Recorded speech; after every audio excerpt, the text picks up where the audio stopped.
আমরা সবাই জানি যে সুদের সাথে সম্পৃক্ত সব কাজই হারাম, এর জন্য ব্যাংকের চাকরিকে হারাম উপার্জন বলা হয়ে থাকে। আমার প্রশ্ন হচ্ছে, যদি চাকরি করা হারাম হয়ে থাকে তবে ব্যাংকে অ্যাকাউন্ট করে টাকা রাখা কি হারাম হবে না?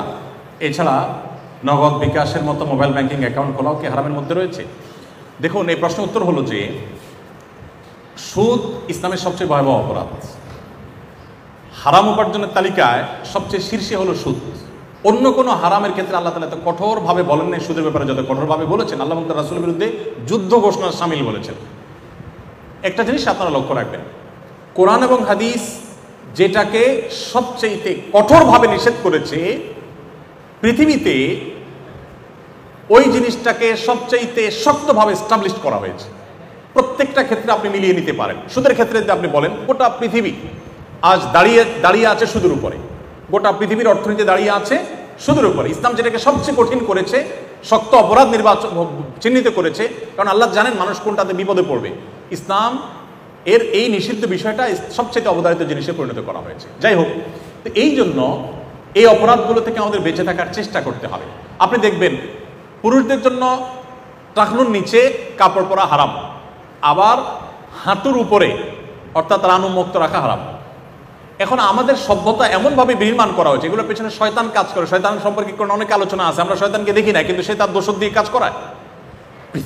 পৃথিবীর সভ্যতার যারা নিয়ন্ত্রক, যারা পৃথিবীর সভ্যতাকে নিয়ন্ত্রণ করছেন, তারা দেখবেন ইসলাম যেহেতু বলেছে পুরুষের জন্য টাকনুর নিচে পোশাক পরতে হবে, টাকনুর উপরে পোশাক পরতে হবে অথবা হাঁটুর নিচে, এই দুইটা মাঝখানে থাকতে হবে। এই জন্য দেখবেন এখন স্টাইল হলো হয় টাকনুর নিচে আর না হলে হাঁটুর উপরে, হয় হাফ প্যান্ট আর না হলে একেবারে টাকনুর নিচে যাও ফুল প্যান্ট, মাঝখানে থাকবে না।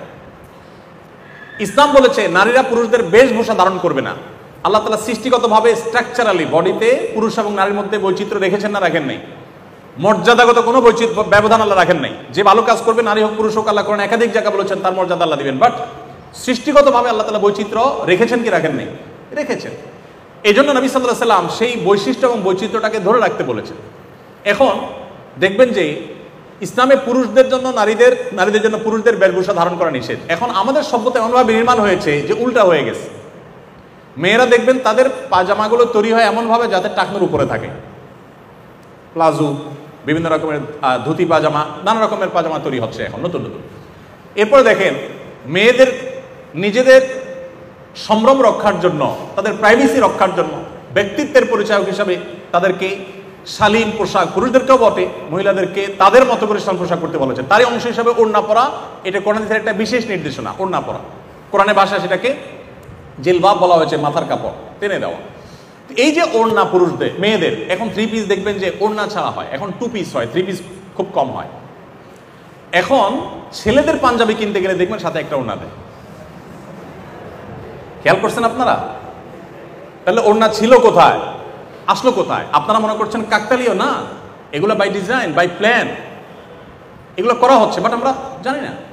তো এই জন্য আমি বলতে চাই যে ইসলাম যেগুলোকে, আমি এরকম আপনাকে অন্তত বহু এক্সাম্পল দিতে পারবো। আরেকটা দিয়ে আমি শেষ করি। কুকুরের ব্যাপারে নবী করিম সাল্লাল্লাহু আলাইহি সাল্লাম বলেছেন যে কুকুর মানুষ উপকারে আসতে পারে, শিকার করতে পারে, পাহারাদারি করতে পারে, সে কাজে মানুষ ইউজ করতে পারে, কোনো অসুবিধা নেই। বাট মানুষের ঘরের ভিতরে কুকুর রাখবে না। কুকুরের জন্য আলাদা ঘর হতে পারে, পরিচর্যা হতে পারে, মানুষের ঘরে ঢুকাবে না। কেন? এখানে স্পিরিচুয়াল দিক আছে। সবকিছুর বাহ্যিক দেখে আমরা বিবেচনা, বাহির দেখে আমরা বিবেচনা করবো না, ভেতরে অন্তর্নিহিত দিক আছে, আমরা জানি না। উনি ওহীর মাধ্যমে আল্লাহর কাছ থেকে জানতেন। তো কুকুর যদি মানুষের ভেতরে থাকে, কুকুরের উপরে নানাভাবে শয়তান কুকুরের উপরে ভর করে। মানুষের ঘর বাড়িতে যখন থাকে তখন সেটা মানুষ প্রভাবিত হয়, মানুষ টেরও পায় না কিভাবে প্রভাবিত হয়। নবী সাল্লাল্লাহু আলাইহি ওয়াসাল্লাম নিষেধ করেছেন, যে ঘরে কুকুর থাকে সেখানে রহমতুল ফেরেশতা আসে না। এর মানে এই না যে কুকুরের কোনো দোষ আছে, এটা একটা বাস্তবতা। কুকুরকে তার মতো করে ঘর বানান না, আপনার চেয়ে আরো সুন্দর ঘর বানাবেন, ইসলামে নিষেধ নেই, কোথাও নিষেধ নেই যে আপনার বেডরুমের চেয়ে কুকুরের জন্য আরো দামি বেডরুম করেন, নিষেধ এরকম কোথাও লেখা নেই, কোরআনে দিয়েছে, আপনি করে দেন, বাট আপনার বেডরুমে রাখবেন না, এটা নির্দেশ। এর বিপরীতে সাহাবীরা অনেকে বিড়াল পালতেন, আপনারা জানেন, আবু হুরায়রা তার নামই হয়ে গেছে বিড়ালের বাপ, এত বেশি বিড়াল পালতেন, বিড়াল ভালোবাসতেন।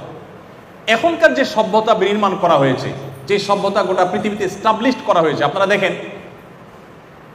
ঘরে ঘরে বেডরুমগুলোতে একমাত্র পশু হিসাবে স্থান পায় হলো কুকুর। আপনি কি একটু মিলাতে পারছেন? কোরআন হাদিস যেটাকে সবচেয়ে কঠোরভাবে নিষেধ করেছে, ওইটাকে সবচেয়ে কঠোরভাবে বাস্তবায়ন করা হয়েছে। আমি আপনাকে অন্তত 100 এক্সাম্পল দিতে পারবো এরকম, যে এগুলো কিন্তু কাকতালীয় না ভাই, এগুলো একটাও কাকতালীয় না, এগুলো সব বাই প্ল্যান, শয়তানের পেছন থেকে কাজ করছে। আমি সেদিকে আলোচনা বাড়াতে যাচ্ছি না, শুধু এটুকু বলবো সুদ থেকে আমাদের বাঁচার চেষ্টা করতে হবে। পৃথিবী সুদের উপরে দাঁড়িয়ে আছে, আমি কি করব এটা আমি বলবো না, আমার সাধ্য অনুযায়ী আমি চেষ্টা করব। এখন বিভিন্ন ব্যাংকগুলো ইসলামী ব্যাংকিং এর উইং খুলছে, এছাড়া অনেকগুলো ইসলামী ব্যাংক আছে, আমরা সেগুলোতে অ্যাকাউন্ট খুলে আমাদের টাকা পয়সা রাখবো। আপনি বলবেন যে সেগুলো কি শতভাগ ইসলামী? ডেফিনেটলি শতভাগ ইসলামী না, কিন্তু তারা সুদকে হারাম মনে করে বাঁচার চেষ্টাটা করে, অ্যাটলিস্ট এতটুকু তো আছে। আর বাকিরা তো ঘোষণা দিয়ে সুদকে সমাজে এস্টাবলিশ করছে এবং বৈধ মনে করছে। অতএব আপনি আপনার টাকা ইসলামী কোনো ব্যাংকিং এর অধীনে আপনি রাখবেন, সেটা আপনার জায়েজ হবে ইনশাআল্লাহ বিদিনিল্লাহ। আর এর বাইরে এমনকি ইসলামী ব্যাংকিং থেকেও যে প্রফিটগুলো আপনি পাবেন, টাকা রাখতে হয়েছে তাই আমার সেফটির জন্য